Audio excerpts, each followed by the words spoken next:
Boom, bam, bam. That's it. We're live. Hello, everybody. How you doing? Chilling out. Done for the day. Figured we could hang out for about an hour. All right, just making sure that this post went through. And then I'm going to pull up my chat. Let's see. Yep. Hanging out, checking out gear on Reverb, jumping and chill. Pull my chat up here so I got it in front of me. I can interact with you guys in real time. There we go.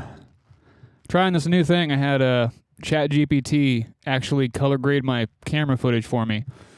Only problem is you can't record. Like I have a Canon EOS R, so I can't record to the card in.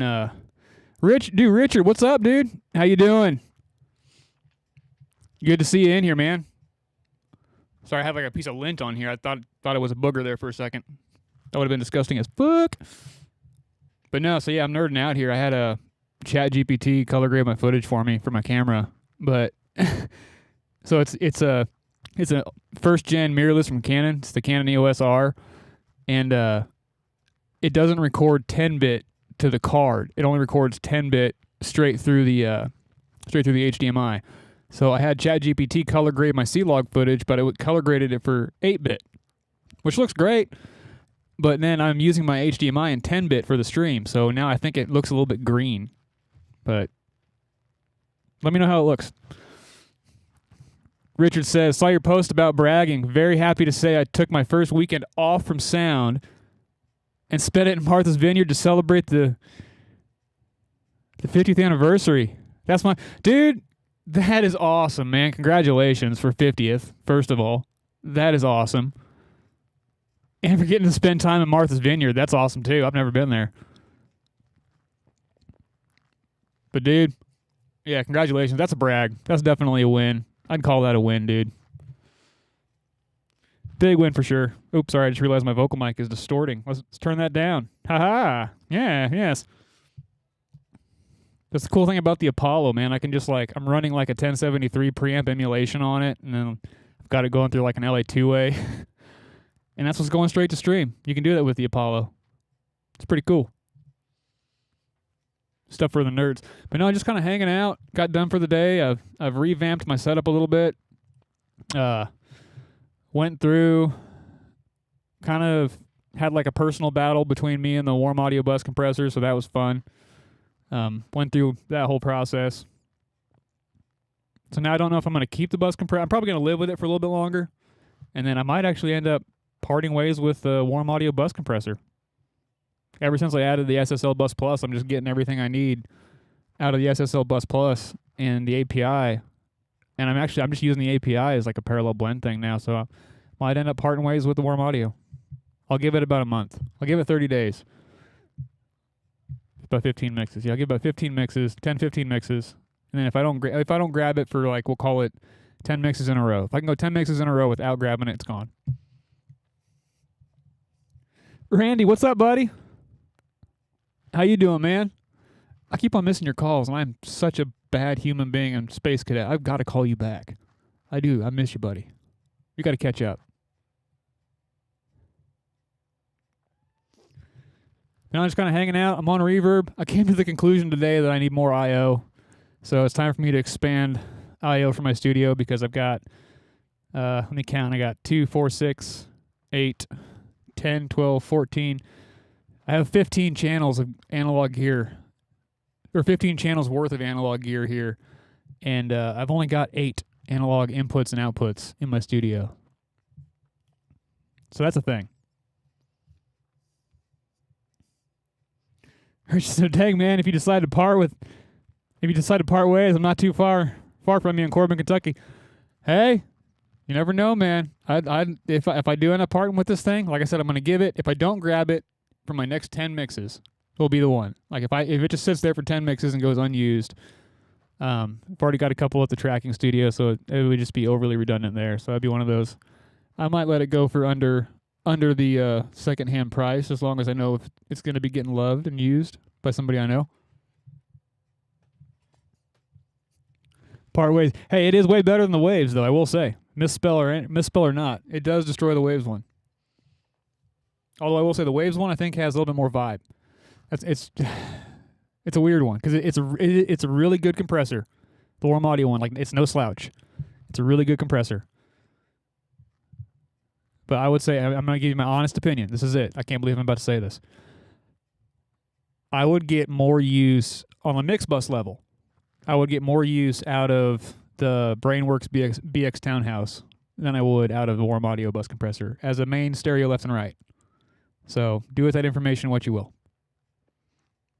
So like even whenever I finally made the decision to move the API over to my drum bus, and this was like I was in the in between where I didn't really have like I didn't have a solid just stereo bus compressor. I was straight up. I've got all this analog gear, and I was mixing with the BX Townhouse as my left and right bus compressor. It was either that or it was the SSL native bus compressor too. Because the BX Townhouse has a lot of really good saturation and vibe. It's like really close to my stem audio.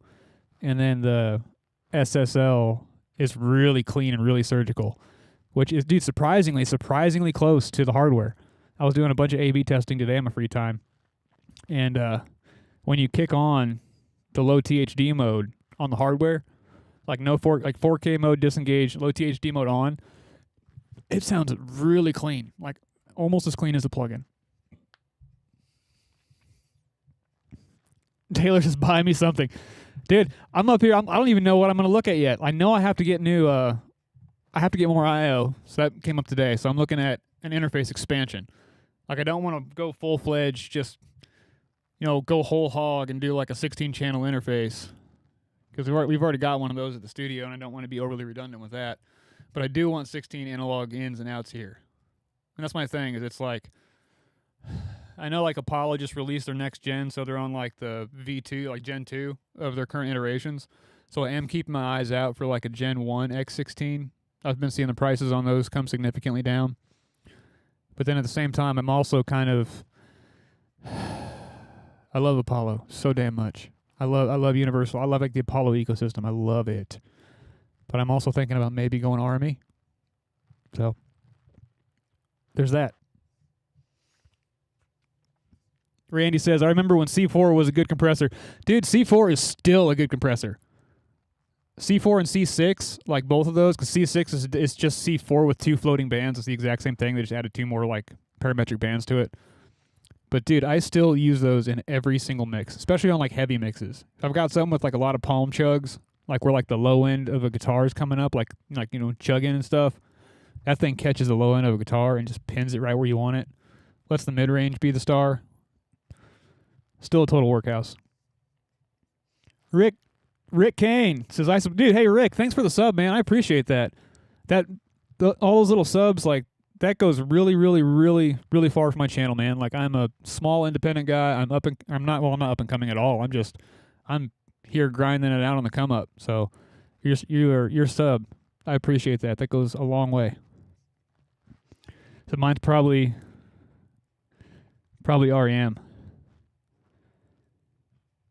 Richard says, have you thought about getting the Wing Compact when you're out with BSC, or are you getting pretty set on the M32R? Dude, that's a really good question. I'm really curious about the Wing. Like, I have a really weird... It's messing me up psychologically because of the price point. Where I'm like... Sorry, so there's 2 things. It's the price point and it's the fader layout. So, the price point to the Wing Compact is... It's almost like a no-brainer price point, like point of entry, and then somehow that's the upgrade from the M32 series, but for some reason the M32R is still a higher price point than the Wing. Now it could be because the M32R has the 16 built-in preamps and all that stuff, and the Wing's a fully slaved box. But I really am curious about it.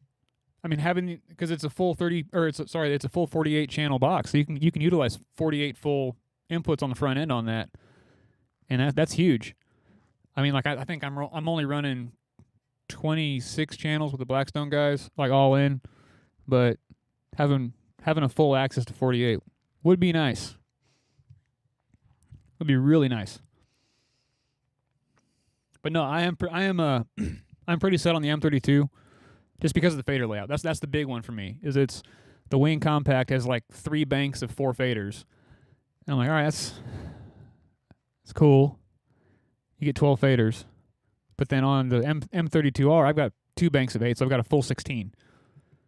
So I do like that's one like I just know so well. It's almost like an extension of my body. Like the only thing missing between me and that console is an Ethernet cable to my brain at this point. Because I can just like blindfolded operate that console. Like if my screen went out on that board, I could totally navigate it and do a show. Wing Compact is 24 on. What? All right, the Wing Compact is 24 on board. Dude, I'm so fucking curious. One of my buddies on Facebook, I really respect him, man. His name's Jay. He got one. He's a Studio Live sound cat, and he got one. I see him using it all the time. But being able to swap all the different compressor flavors without having to take up like one of your effect slots, and like there's a lot I am romanticizing about it, but it's just the fader layout. Like it's number one, it's the fader layout. Number two, it's having to take the time to learn a new language. But I am very curious about the OS, the operating system, and the processing. The one I'm more curious about from them, honestly, is the HD96, the compact.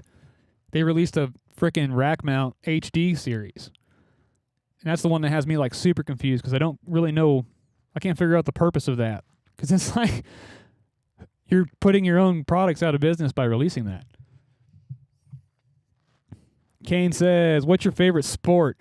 Dude, I'm not a sports person. Like, as crazy as that is to say, like, growing up, like, my quote-unquote sports was, like, X Games. I love watching skateboarding and, like, pro BMX, and I was, like, super into, like, the Shaun White era snowboarding. But as far as, like, you know, football, baseball, basketball, I never really caught me. Like, everybody in the Blackstone camp, those guys are all baseball nuts. And that's a crazy one because there's half of the camp, most of the camp is Reds, Cincinnati Reds. And we got one dude in the camp who is a Cubs fan. So it's quite the rivalry on that bus. Especially right now since like we're all in season. And I'm just kind of sitting there like, woo, go sports ball. Hell yeah. I'm like sitting there just scrolling through Reverb, like doing what I'm about to do now basically. Just kind of listening to all the stuff in the background. Like watching people hit home runs. That's pretty fun. That HD looks crazy. Dude, yeah.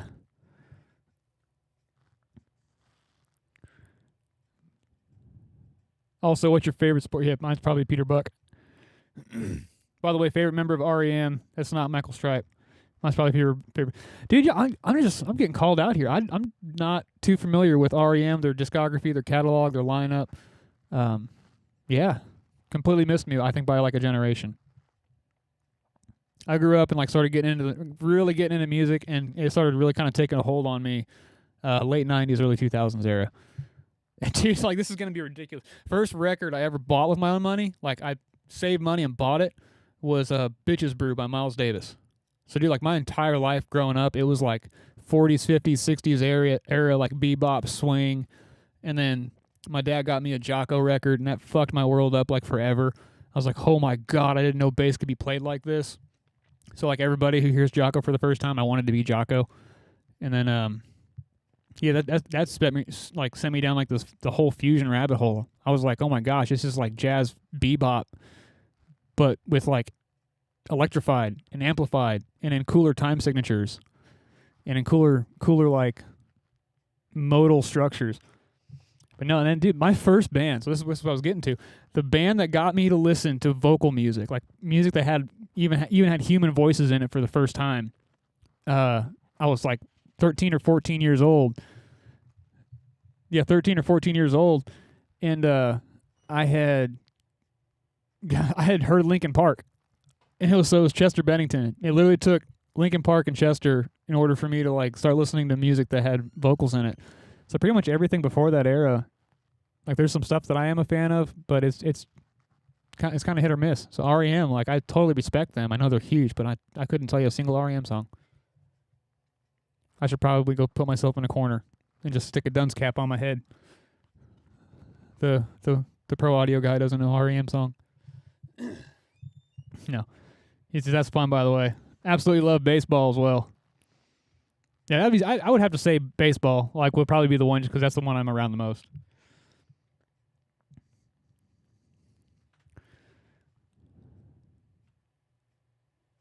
But yeah, dudes, hanging out. Give me one quick second here. I gotta fix my wall. I'm being super OCD and I'm missing the red panel there.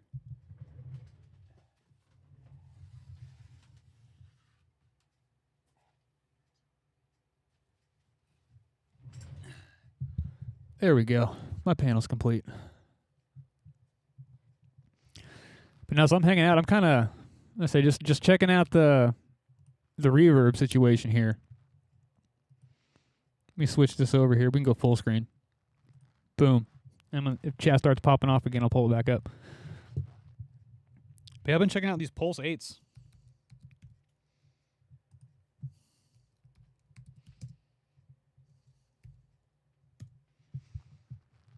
These things have kind of caught my interest as like because I have like an ADAT option on my Apollo, so I can do like ADAT expansion on it. So that does have me pretty dang curious. Yeah, these things. Whoa. Okay. Well, that was wild. SonarWorks just decided to say hello to everybody. Yeah, room correction. But no, yeah, I'm checking out one of these guys. Can I switch to the back? Yeah. Yeah, eight in, 8 out. Super simple. Even has a word clock out, so you can use it as a master clock. Word clock in. So you can sync. You can use this to sync everything, or it can receive sync through the ADAT. But yeah, just 8 more inputs, 8 more outputs. No frills, no brain, nothing smart about it. Like not even a USB port. Never mind, it does have a USB port, but that's for the remote control software. It's not an actual interface. It's strictly conversion. But something like that, it's not bad. It's like $700.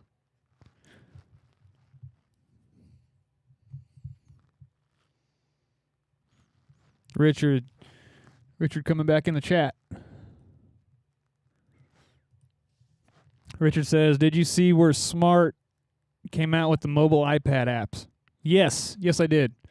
Here's the one thing. Sorry, I'm stumbling over my words here. The one thing that I really want out of it is the transfer function, and they don't have it in the app. I saw it. I saw an ad for it on Instagram, and I could not click on the ad fast enough. I was like, "Oh my god, this is amazing!" And then of course it's like monthly subscription model, whatever. I don't care for something like a full-fledged Smart on an iPad, absolutely. But they don't have the transfer function. You can't phase align your system with it. It's strictly just like RTA and SPL. I was like, dang it, dude. Like the main function that I want is not in here.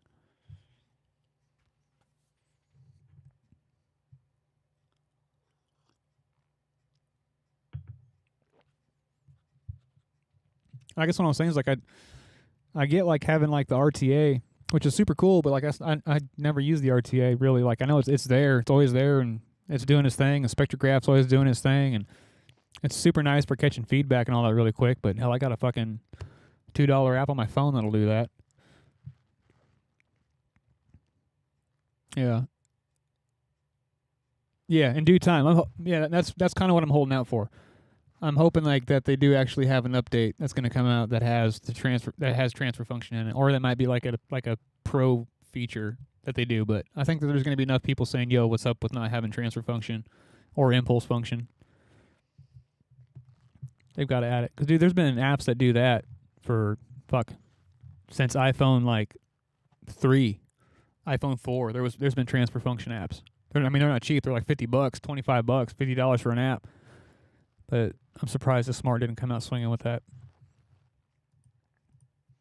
Let's see, just for kicks. Let's see if we can find anything. See what Audioscape's doing on here. I'm always like keep my eyes out for like an Audioscape 1176 Rev D.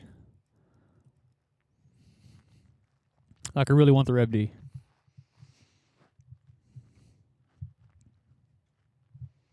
Let's see. Oh, dude, check that out. Hold on. We have a limited edition pink program equalizer. Check that out.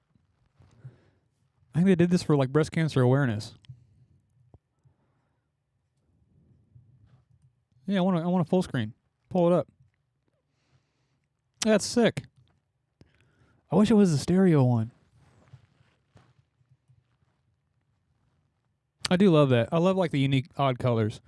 If I could just like have all of my gear custom like powder coated, but still keep like all the labeling and the markings, but customize all that out, I would totally have like all oddball colored gear. It's a really cool looking piece. Dude, look at that big old transformer just hanging out there. Tube. Quick access to a tube, looks like. Yeah, that's a sick looking piece, man. Especially being like the oddball pink. That's nice. Let's see. Yeah, these are the ones I'm looking for. Right here, one of these. If I can catch the right deal on one of these, I definitely would jump on it. It kills me too, dude, because like right around the New Year time, I was checking it out. Some of y'all might have seen it. I don't know if you guys are like gear hunters like me. But I was hunting around like, it was like around November, December, Christmas time, New Year's, holiday time. I was looking for Audioscape gear. And dude, somebody on eBay had a freaking Audioscape Rev A that was less than a month old for $650. And dude, I remember pulling that up and I was like, yeah, that's going to sell fast. I had the cash in my pocket, but the holidays are around the corner and I was like, I got to do holidays. And dude, I remember I woke up the next morning. I was like, I think I might get it. I think I might just say fuck it and just get it. And I woke up the next morning, it was gone. Someone already bought it. That was going fast. Jennifer sold me. Dude, Jennifer, that's sick. Jennifer sold you her Fractal. What do you like working with live best? Fractal, Quad Cortex, or Kemper? Ooh, that's a good one. My most controversial video on any social media platform is discussing this. This is great. So I personally like the Quad Cortex. The Fractal, Quad Cortex, or Kemper. I love the Kemper for like its ability to profile rigs and stuff like that. That part's really cool. Like being able to like take a quick thumbprint or like a Polaroid snapshot of a sound or a rig that you've got dialed up. That part's really nice. But I have seen more Kempers fail live than I think any other unit, any other of the digital modelers. I've seen more of those go down or need to be rebooted. I personally have been there and experienced it twice. I was there when a rack unit went down, and I was there when a floor pedal board went down. Their Kemper stage went down. So they are really good, but I don't fully trust them live. Fractals are awesome. They're really cool, man. Like the sounds you can get in a fractal are really cool, but for me, like the interface is just disconnected from like what I'm personally looking for in an interface. Like it's an amazing unit. Like you can totally get awesome sounds and program full entire shows, and they fire off of MIDI, and you can hook them up to like playback rigs and do that whole thing. Like if you want to go that crazy far into it. But I feel like the process of dialing it in is like super uninspiring for me. Plus, like if you have to train, if it's on the road, you have to train a tech to learn how to use it. Like you have to take them to fucking school. You got to take them to school in order to use that thing. And then the Quad Cortex, the QC is like super intuitive, super user friendly. The touchability is nice, being able to just like touch and grab, drag blocks around. You can reorder blocks really fast. The whole navigation system is super quick, and then it also does the modeling thing. So you can do entire profile models with that, and you can model like just the head. You can model the entire rig. You can model like just pedals. So that I do love that. My biggest gripe with that unit is I wish they would release a rack mount unit. Like I really, really, really want a rack mount Quad Cortex. That way I can just stick it in a desk like this, and just it lives there. It's got the touch screen. It's got the controls that the floorboard's got. But I just want like a 2U, 3U rackable version of it. But that thing is amazing. I've never seen one go down, ever.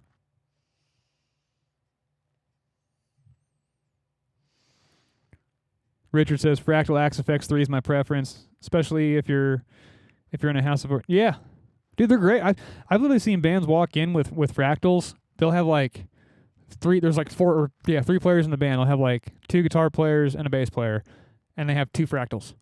And then they have, they're using one Fractal as 2 different rigs, and then the bass player has a rig going into Fractal, and they have like a 4th line in case someone else, it's like something happens or something like that. But they're crazy. They do sound really good.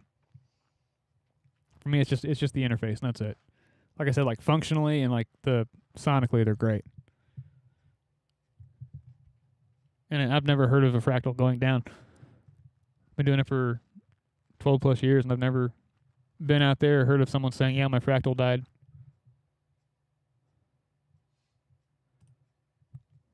Let's see. Yeah, I'm trying to keep an eye out for one of these though. That's just a little high. That's like close to new price right off the website. Or hell, that might even be new price right off the website, honestly. It's a train wreck series. That's pretty cool. I do like that. But like this, I feel like it'd be really hard to resell. Your learning curve is about 5 months. Yeah. Yeah. I've been running into them forever, and if you literally put one in my hands right now and said dial me up a tone, I'd be like, huh? You stick a Kemper in front of me, I could dial up a tone. You stick anything else, like a Line 6, anything in front of me, I could dial up a tone. Fractal, I'd be like, I need to watch like 30 YouTube videos and let me get the manual real quick on my phone.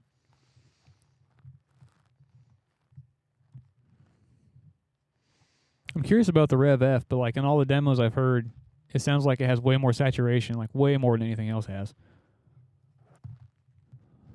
These things kind of have me curious too. These are like little rebuilds of like Universal Audio LA3As. But they're in a rack mount. So super curious about these. Oh yeah, they're like one-to-one builds. It's a one-to-one build of an LA3A.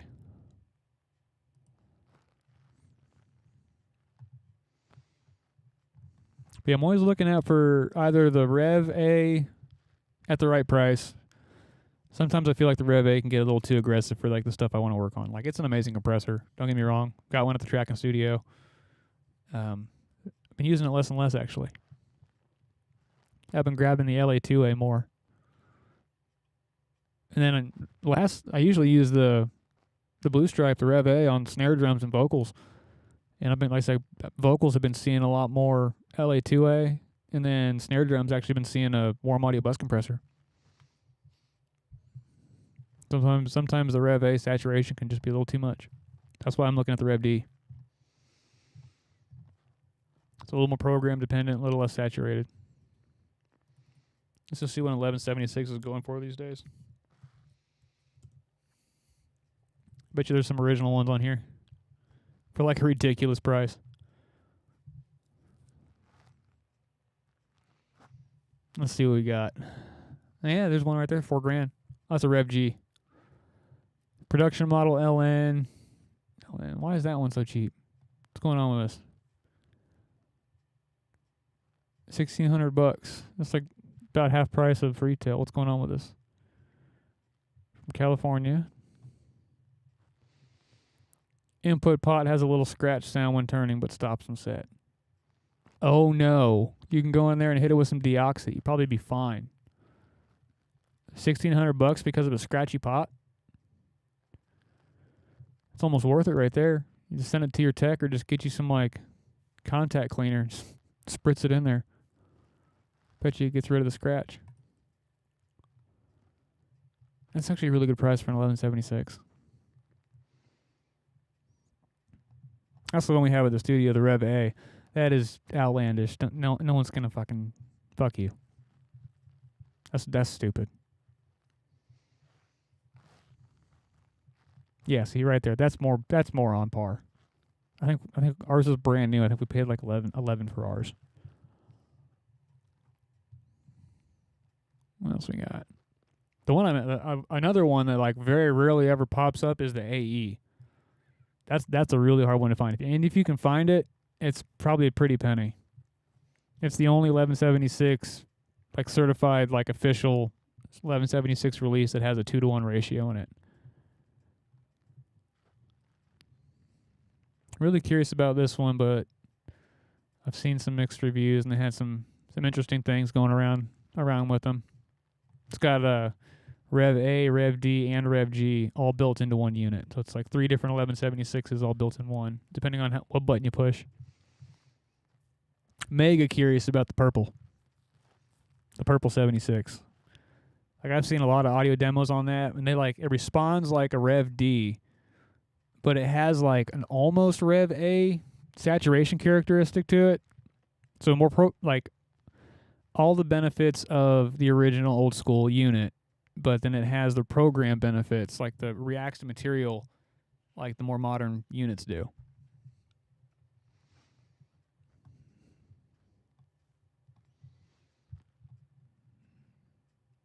There you go. Boom. I was just talking about it. Rev AE. Limited edition. $5,000. That's the one. Anniversary edition. Yeah, it's the only one that's got a 2-to-1 ratio on it. Most of the time it's 4, 8, 12, and 20. This one's 2, 4, 8, and 20.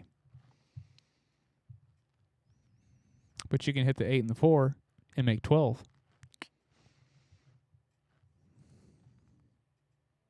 It's a thing of beauty.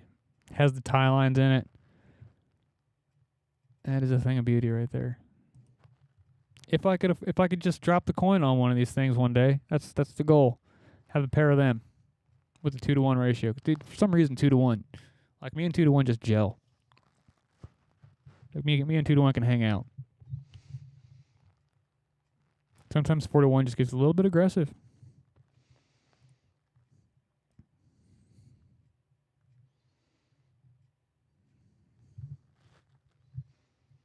Yeah, there you go. That's not even a Rev A. That's a Rev B. Jeez. Proud of that one. Oh, well, dude, look at the condition, though. Oh, my gosh. Look at the condition. It's like mint, dude. That's like factory fresh, minus the rack screws, which, who cares? It's frickin' rack screws. Oh, that's minty fresh, man. This needs to be in a museum. Or I'm surprised Vintage King just doesn't come in and buy it. Or sorry, not Vintage King, Blackbird. Yeah. What's up with that? Why is there a resistor on that? That must be some crazy little hack right there. I've never seen that. Ivory soap.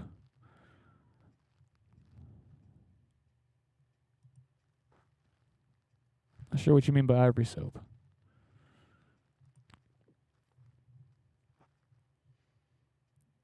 Is that something to do with this right here? This like a little resistor thingy?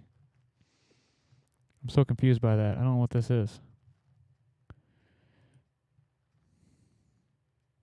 I was going to say Vintage King. I'm surprised Vintage King doesn't buy it. It's probably, yeah, Vintage King. All right, that's why it's so minty. Nashville. Okay, yeah. Yeah, Vintage King. I'm sure that's John's Gear Depot. I'm sure. Vintage King.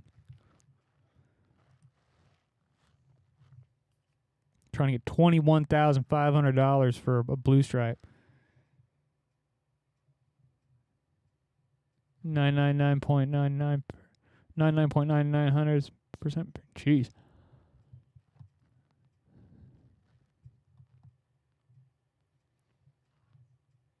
Newly re-engineered. I don't want a newly re-engineered piece of gear. I want it factory fresh, or I want it to look like it's been like run over by a semi truck. One of the two. It needs to be like minty fresh, or it needs to be like just destroyed and have a heck of a story to it. I love how that's blue.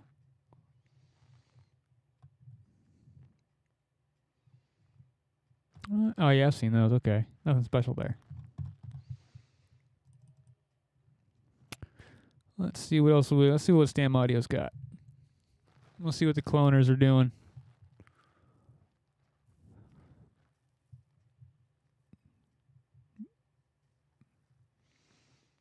All right, we've got them. Ooh, that's pretty cool. SA47, like it. Their 1073 is pretty spot on. That's a really good one.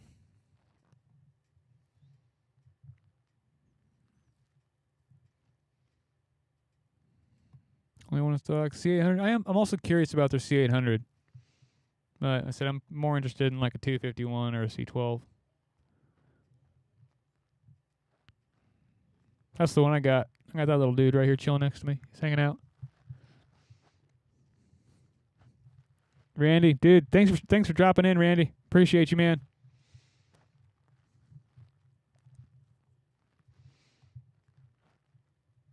And they got their Stam Audio compressors, their bus compressors. West Audio. Let's see what West Audio gear we've got going on here.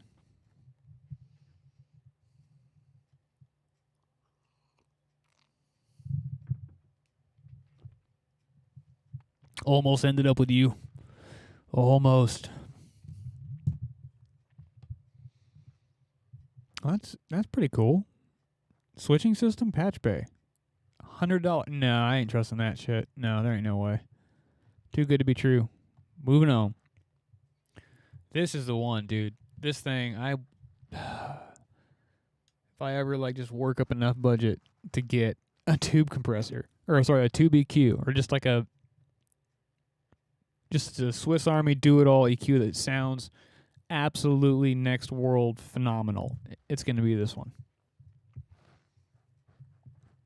It's just the price point, dude.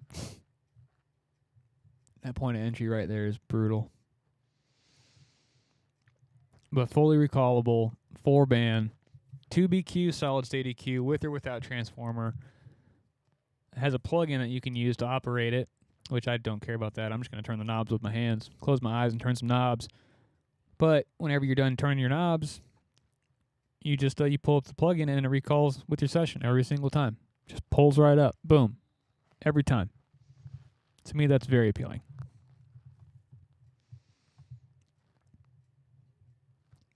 Also, how about SSL's new console launch? An analog board that has full analog recall. I just wish they wouldn't have made it look like it was just a bunch of like half-cooked control surfaces put together. Let's pull that up actually. I wonder if it's on here. All right, no way it's on here.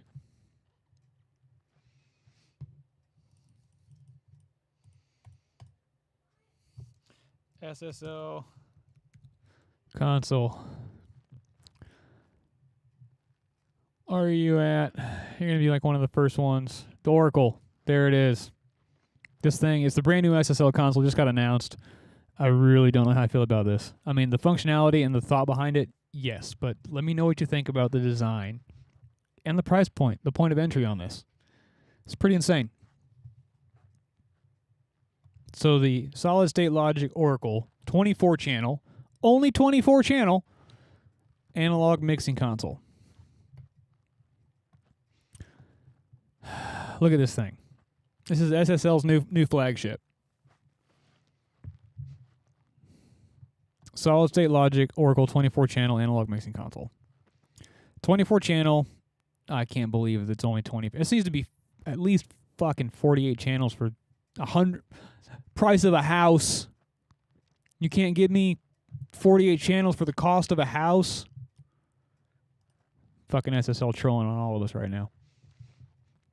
24 channel analog mixing console with active analog technology. Ew. For recallability. Next gen pure drive mic pre's. Don't give a shit about that. 4-band parametric EQ with EG series curves. Awesome. So they basically just threw in a whole bunch of SSL 611s and made them digitally controllable. Integrated Bus Plus and dynamic EQ processors. So same thing. They have all the Bus Plus guts in there. It's just going to be controllable via digital controllability. Flexible monitoring, VU or plasma style metering, and SSL 360 integration. Yeah, because the entire fucking thing is just UF8s. I really don't know how I feel about this, guys. Yeah, look at it. It's like a UF8, a UF8, a UF8. You got the master section with the bus. This looks like this is going to be, was that 6? Yeah, this is the compressor section right here. It's the UF8, 3 UF8s, 1 UF1, and then this new EQ controller module that they've come up with, which you know what's coming. You know that means that they're going to be releasing controllable 500 series gear. So that's probably not far behind. And it's going to be released under the SSL guise, so it's going to come with an SSL price tag.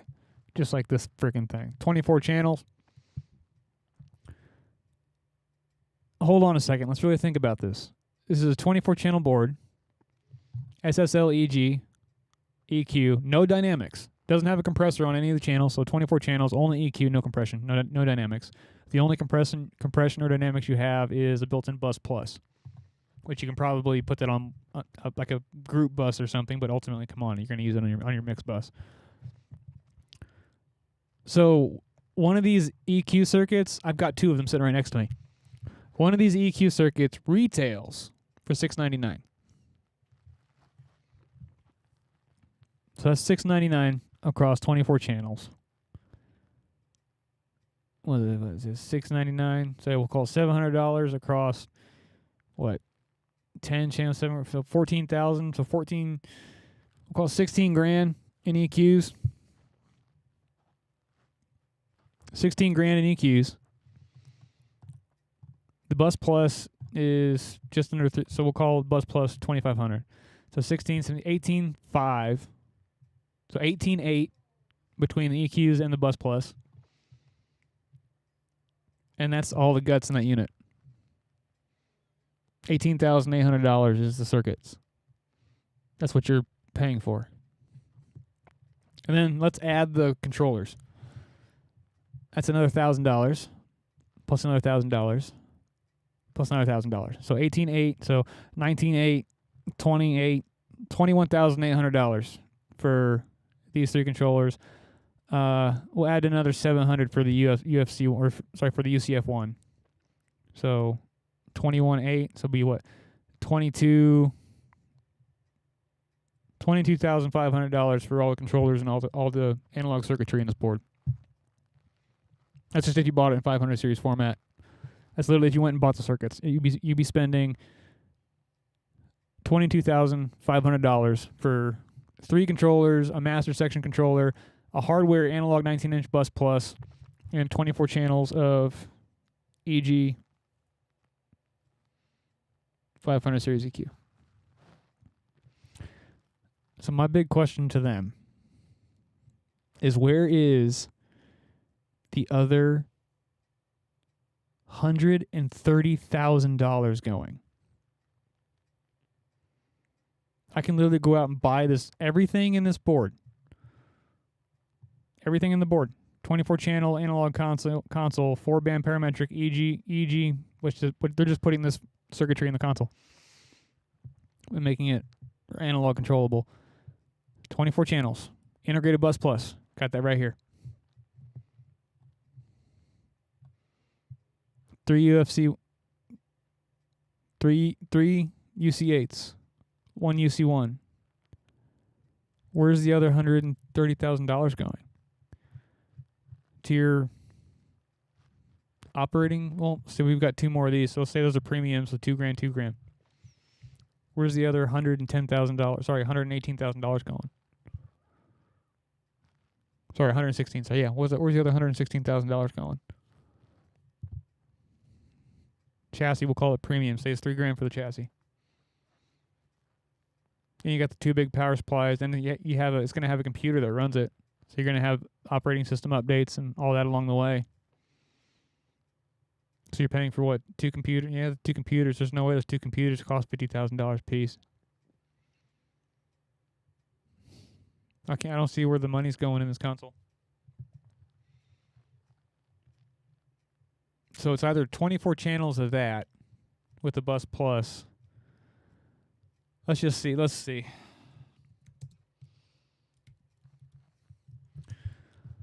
See what in it. Oh, this got some rare gear. I know, because I mistyped it.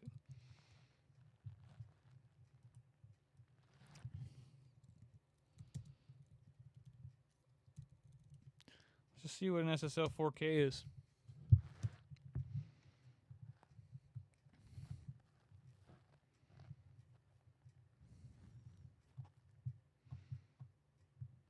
We have parts.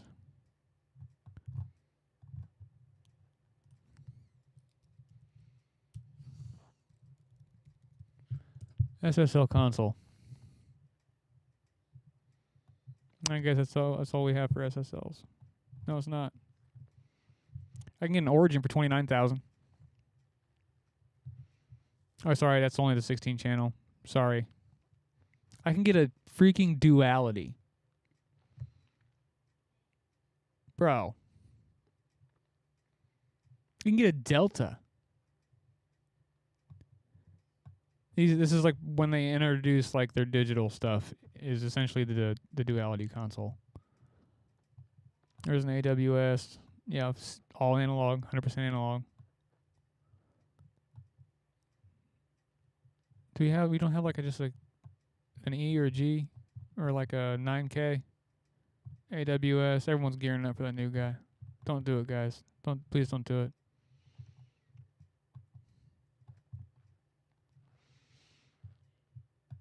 Yeah, we'll just pull this up real quick. This is kind of insane. So here's your options. You can either get an SSL Duality mixing console. SSL Duality. 48 channel mixing console. All analog. We're talking preamps, EQs, full send matrix, everything. Duality costs you $85,000. 48 channels of it.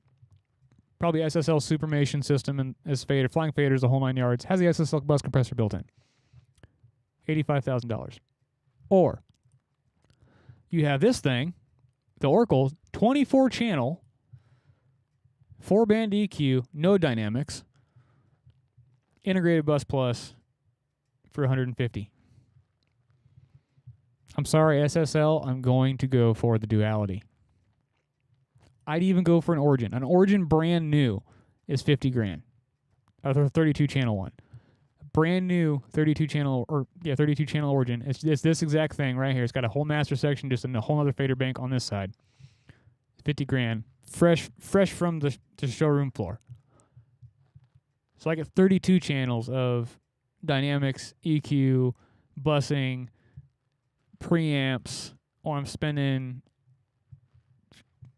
Fuck out of here, SSL. Come on. And you made it look like I don't know, I can't take the look serious. Because these aren't even VUs. These are screens. It's like iPads, bro. iPads and like controllers for $150,000. Or you can get you an Origin. Or you can get you a Duality. I can go buy like 5 Origins for the price of this thing. And you have like 96 channels of SSL in your room versus whatever that is.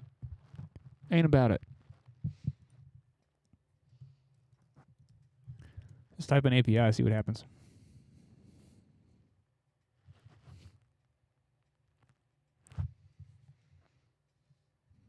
Sorry, SSL rant. That was ridiculous.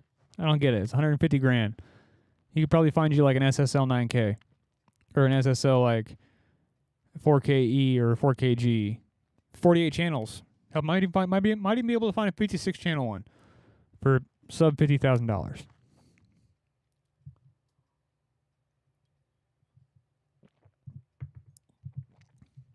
Let's see what we got in the likes of APIs situation here.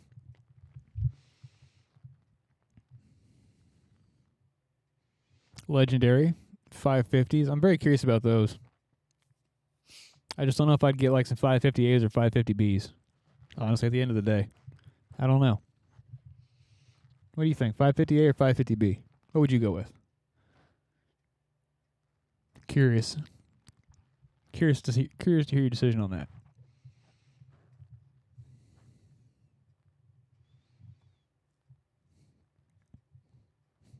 Hey, they made a converter. Didn't know that. When did API play around in the conversion game? I do like the dual, man. The 550 dual. It's got that mastering mode in it. You can click it, and it brings it down to like quarter dB increments on it. That's really nice.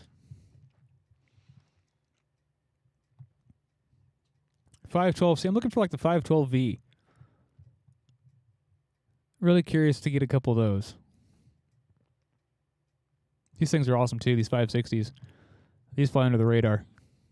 Those really get like overshadowed by everything else, but those things are awesome. Yeah, the box is super cool.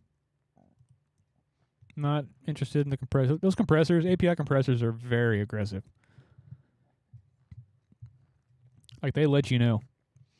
Look up Amic Langley.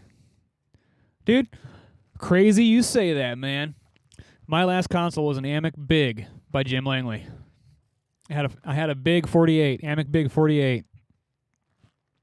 I wish Randy was still here. Randy could testify. He was there in the Amic days. He was there with me when we had the Amic. Those things are awesome, dude. The Mozarts, the Angela, the Big. I love those consoles. I miss it so much. Like, I miss that thing so dearly. Hell, you could probably get a Big for like $1,000 now.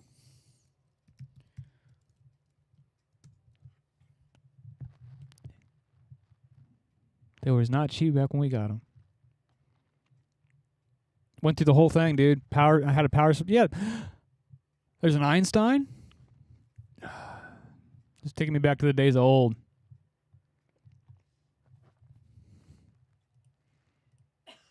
Oh, sorry guys. I accidentally hit that button twice.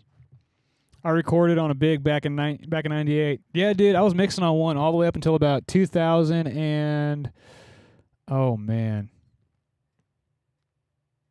2016. Yeah, it'd be 16 or 17 whenever I finally parted ways with the Big. And to this day, I still regret it. I go, man, even just to have it as a summing mixer, like a 48 channel summing mixer, 44 channel, sorry, whatever, with 4 stereo channels, 48 fucking channels. But yeah, and the EQ sounded so good. So yeah, that's back whenever like large format consoles were starting to go compact. That was like a compact inline large format recording console. I think it even had like a 16 or it might have been a 24 channel busing system on it. I can't even remember. But yeah, I had the whole thing. I had that, and then I had the computer for it, and a backup computer. I had a slave computer for it that had the automation in it. And then it unlocked the dynamics, because that console actually did have dynamics in it. You had compressors. You had like a FET, an optical, different styles, but it was all digitally simulated or digitally emulated with the computer. So you had to link the computer with it, and then Neve would talk to you. Rupert would talk to you during your recall process. It was pretty cool. I do miss that board a lot. And then I had it for a while. I had a Tascam TAC 8516, 1-inch reel-to-reel with the DBX noise reduction system in it. And I had that hooked up to the back end of it, and that thing was great. Yeah, 24-channel buzzing because it was 24-channel. Yeah. Okay, yeah, you're right. It was 24-channel buzzing, but I think you could only use 12 at a time because it was 24 channels and you had to roll it odd or even. I think there was some overlap on the actual buzzing on it. Got me fucking crazy thinking about this now. I gotta pull it up.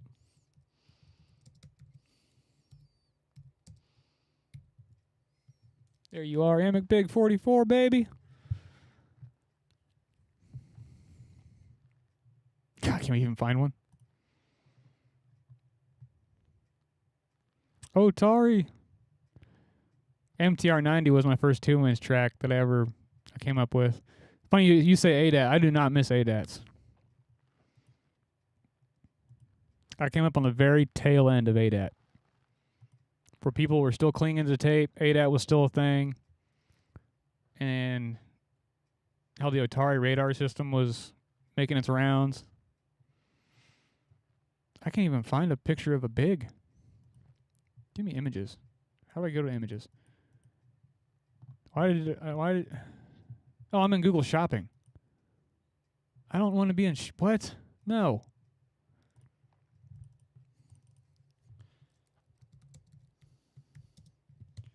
Amic, that's why I can't find one. Images.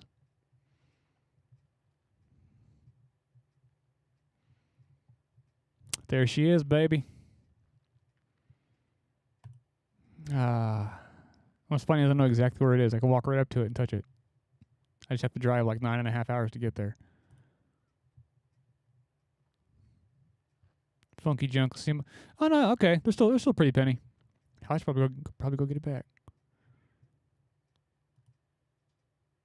Oh yeah, I remember you well. My old friend. This is the AFLs. That's for the headphone system.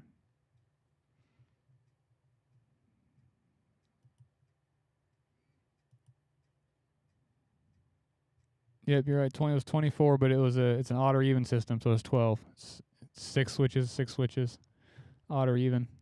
They overlap.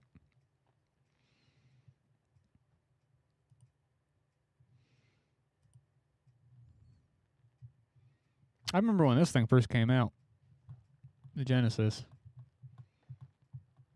The 100% digital Neve board. Everybody was like, what the heck are you doing, Neve? Yeah, dude, this was a great console. Like, I do miss that console. The EQs especially. Like, to this day, I've still got like just kind of dreams of like going back and pulling out channel strips and just gutting the EQs, bastardizing them and turning them into 5000 or 500 series. What's crazy, dude, is you can get large format channel strips way cheaper than you can get the 500 series stuff.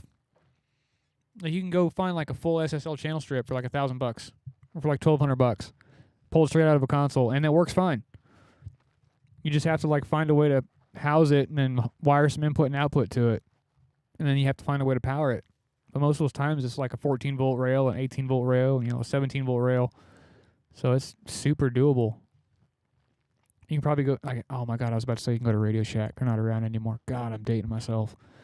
But no, you can probably go to Walmart now in the electronics section and find you a power supply that'll literally power up an SSL channel strip. Start building yourself a little Franken console, the ultimate summing mixer. Just get you some like nice cherry or some oak or something, and start building channel strips. Build yourself a little 2-bus rail on it, and there you go. You got yourself an awesome summing mixer.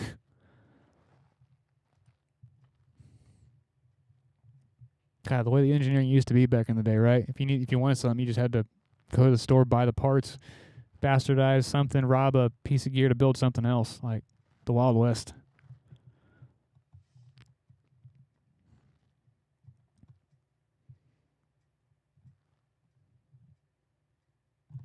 And look at us now. I'm sitting here in front of in front of a Mac Mini, slowly reacquiring all the analog. We thought digital was going to be it, guys. That was it. We were like, oh, this is it. It's going to be the future. Next thing you know, we're slowly pulling back. We're slowly going back, saying, hold on. We need a couple outboard compressors. We need a couple nicer preamps. We need some EQs that are not in the box.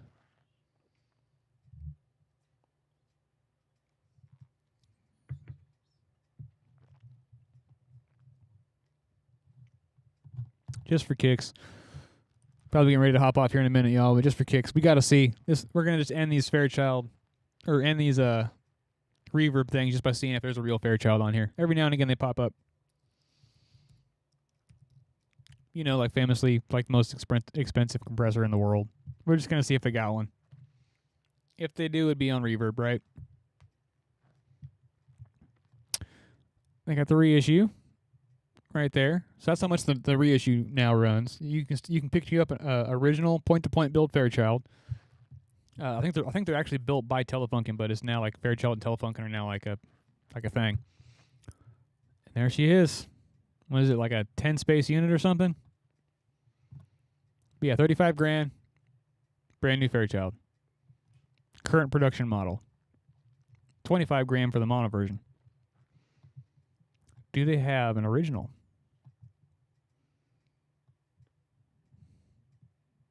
Nope. Replacement belt kit. Let's just type in 670 and see what happens. Maybe that'll make it pop up. Spud is trying to say hi.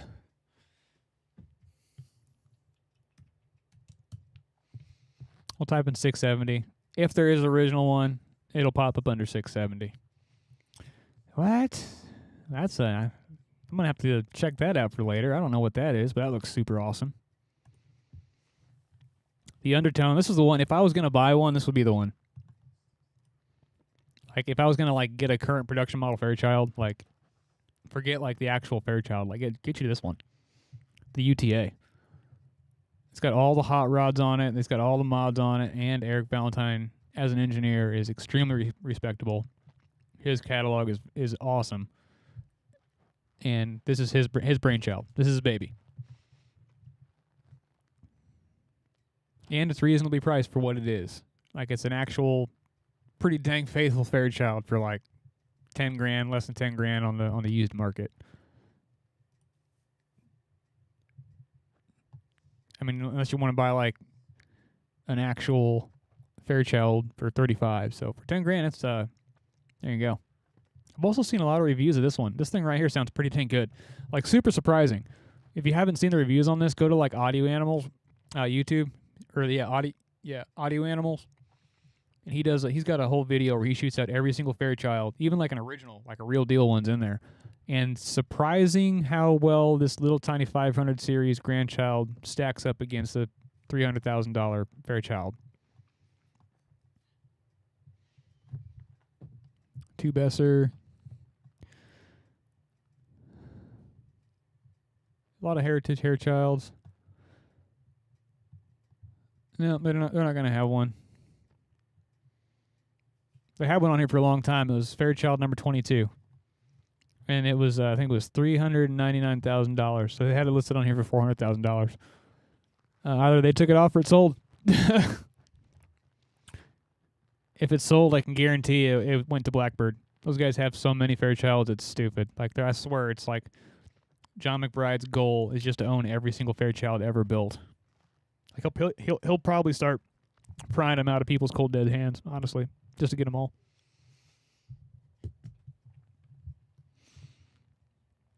But, well, right on, you guys. It's been awesome. So just kind of hanging out. Got done doing the work for the day. Shot some files off to Sterling, or shot a song off to Sterling. To Ted Jensen. Got that mastered. Got the master back today already. Like, holy shit! Like, sent it off this morning. Got it back. Freaking slams. Can't wait for it to hit airwaves. Reconfigured the desk. Rewired a bunch of stuff. And yeah, mixed a song. Sent that off as well. That got approved by the client. So I'm gonna master that tomorrow. But yeah, not a lot going on this side. Just reverbing out, mixing stuff, sending stuff off to be mastered, and revamping my desk. I'm hanging out with y'all. But yeah, thank you guys for the hangs. Thanks for the sub. Thanks for the interactions. Jody, thanks for hanging. Eve Studio TMG, thanks for hanging. Randy, Richard, all you guys, I appreciate it. Until next time, rock on, y'all.